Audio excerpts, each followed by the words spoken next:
अच्छा RC Kapoor sir, एक बात बताइए, क्योंकि जिस तरह से अगर हम तो पाकिस्तान के साथ तो चलिए तुलना करते ही नहीं है, लेकिन चीन जो एक सबसे बड़ा देश है जो भारत का साथ जिसकी सीमाएं जुड़ती हैं, और हमारे और चीन के बीच जिस तरह के तनाव हैं बॉर्डर्स पर, एलएसी पर, हम सभी जानते हैं।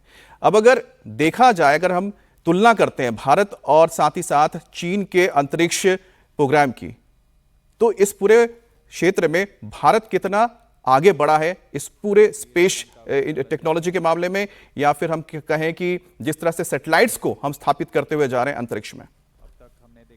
देखिए, जो है हमारा हर देश की अपनी अपनी एक प्रायोरिटी है। भारत को सबसे पहले जो है जो ज़रूरत थी इंफ्रास्ट्रक्चर डेवलपमेंट की थी। और इसके साथ साथ साइंस मिशंस भी हमारे चले हैं, अर्थ ऑब्जर्वेशन, टेलीकम्युनिकेशन और साइंस मिशन। तो जाहिर है कि इतना बहुत फैलाव हमारा रहता है। और जिस प्रकार से हम इन्वेस्टमेंट होता है, और हमारे यहाँ तो अब दुनिया की सबसे बेहतरीन टैलेंट हमारे देश में ही उपलब्ध है। तो जाहिर है कि हम अपना एक बहुत ऊंचा स्थान रखते हैं। बहुत सारी बातों में चीन हमसे आगे है, ये बात तो माननी ही पड़ेगी। लेकिन हम कम नहीं हैं, और कहीं बहुत पीछे भी नहीं हैं। हम काफ़ी आगे तक चल रहे हैं। जी राघवन, जिस तरह से आप बता भी रहे थे कि ऑपरेशन सिंदूर में हमारे इसरो के वैज्ञानिकों ने अपने जो सैटेलाइट्स उसके जरिए बहुत सारे जो महत्वपूर्ण जानकारी है वो पहुंचाई थी सेना तक। अब किस तरह से लगातार भारत जो अपने इस सैटेलाइट के एक जाल को बिछाता जा रहा है, वो किस तरह से आने वाले वक्त में भारतीय सेना या फिर हमारे जो पड़ोसी मुल्क हैं जो लगातार कुछ ना कोई हिमाकत करता रहता है, उस पर हम कड़ी और बेहतर ढंग से नजर रख सकते हैं। जी बिल्कुल, देखिए श्रृंखला क्यों जरूरी है ये वैज्ञानिक भी हमें समझा रहे हैं कि जब जिस रफ्तार से पृथ्वी घूम रही है उसी रफ्तार से उसके ऊपर जो उसी अनुपात में उसके ऊपर जो हमारा उपग्रह है वो भी घूम रहा है। तो ऐसे में हर पोजीशन पर, हर पॉइंट पर अगर नज़र रखना हो तो उसके लिए अलग अलग सैटेलाइट की एक श्रृंखला की ज़रूरत होती है। और इसकी कह सकते हैं कि आवश्यकता जो है भारत ने काफ़ी पहले ही महसूस कर ली थी। इसी वजह से हम देख रहे हैं कि लगातार एक के बाद एक लॉन्च जो हैं वो इस कड़ी में किए जा रहे हैं कि हम एक पूरी श्रृंखला का वहाँ निर्माण कर सकें।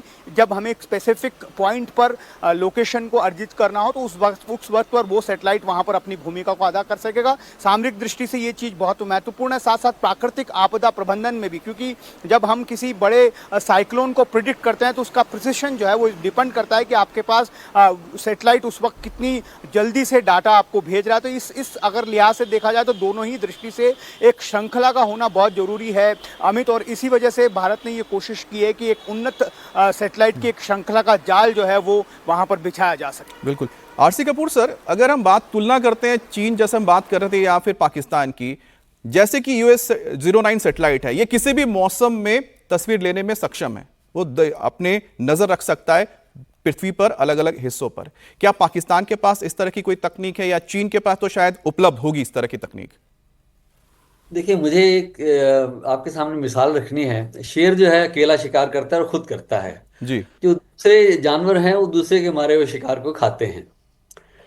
यहाँ भारत जो है अपने पड़ोसी देश के मुकाबले बहुत आगे है। और जबकि देखिए कि दोनों देशों की जो स्पेस एजेंसीज हैं लगभग एक ही समय पर शुरू हुई हैं। इनफैक्ट जो सुपार्को है हमसे एक साल पहले से शुरू हुई। लेकिन उस वक्त उनकी जो बैकबोन थे वो थे डॉक्टर अब्दुल सलाम, जिनको कि पाकिस्तान ने एक किस्म से डिसोन कर दिया है, जो कि बड़ी दुर्भाग्यपूर्ण बात है। मैं समझता हूँ कि वैज्ञानिक का धर्म से क्या संबंध है। भारतवर्ष जो है अपनी गति से आगे बढ़ता रहा। और इसरो ने जो है पिछले 60 साल में जो है वाकई में बड़ी शानदार तरक्की की है। और पिछले 30 साल जो है आप मान सकते हैं, जब से PSLV रॉकेट की पहली सक्सेसफुल उड़ान हुई 1994 में, तब से जो है इसरो ने पीछे मुड़ के नहीं देखा। हमारी सॉफ्टवेयर दिशा में जो है हमने महारत हासिल कर ली। हार्डवेयर में जो है इसरो के साथ शुरू में तो स्मॉल स्केल इंडस्ट्री साथ में काम करते थे। अब तो बहुत बड़े जो है बड़ी बड़ी इंडस्ट्रीज जो हैं इसरो के साथ कंधे से कंधा मिला के काम करते हैं। आप देखिए कि कहाँ से कहाँ हम आ पहुँचे हैं और कहाँ जो है हमारा पड़ोसी मुल्क जी। रह गया।